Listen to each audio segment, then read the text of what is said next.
Hello guys, welcome back to my channel vlog with Ankita. Sabudana দেখে কি ভাবছো? শুধু এইভাবেই খাবো? একদমই না। আজকে বানাবো সাবুদানার খিচুড়ি। তার জন্য সাবুটাকে সকালবেলা ভালো করে ভিজিয়ে রেখেছিলাম। আর এখানে আমি বাদামটা আলাদা করে ভেজে সাইডে সরিয়ে রেখেছি। এইবার আমি ডুমো ডুমো করে আলু কেটে সাদা তেল দিয়ে আলুটাকে সামান্য একটু হলুদ, মানে না দেওয়ার মতন, একটুখানি নুনটাও একদম অল্প, কারণ আমি পরে নুন আবার অ্যাড করব।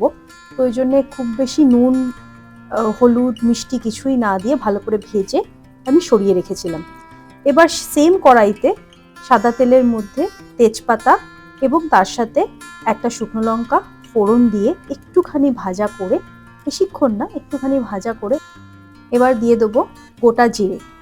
জিরেটা একটুখানি ভাজা হলে, হালকা ভাজা ভাজা হলে, এবার আমি ওর মধ্যে অ্যাড করে দেবো কেটে রাখা টমেটো কুচি। আমি এখানে 2 কাপ মতন সাবু নিয়েছি। সেখানে 2 কাপ সাবুতে আমি অ্যাপ্রক্সিমেটলি দেড়খানা টমেটো নিয়েছি, মিডিয়াম সাইজে। আর একটু আমি বা অনিন্দ দুজনে একটু ঝাল খেতে পছন্দ করি, তো ওর জন্য একটু ঝাল লঙ্কার কুচিটা বেশি করে দিয়েছি। তার মধ্যে সামান্য একটু নুন দেব, একটু হলুদ গুঁড়ো দেব, আর মিষ্টিটা আমি পরে অ্যাড করব, এখন না। দিয়ে এটাকে ভালো করে নেড়ে টমেটোটাকে ভালো করে আমাকে স্ম্যাশ করে নিতে হবে।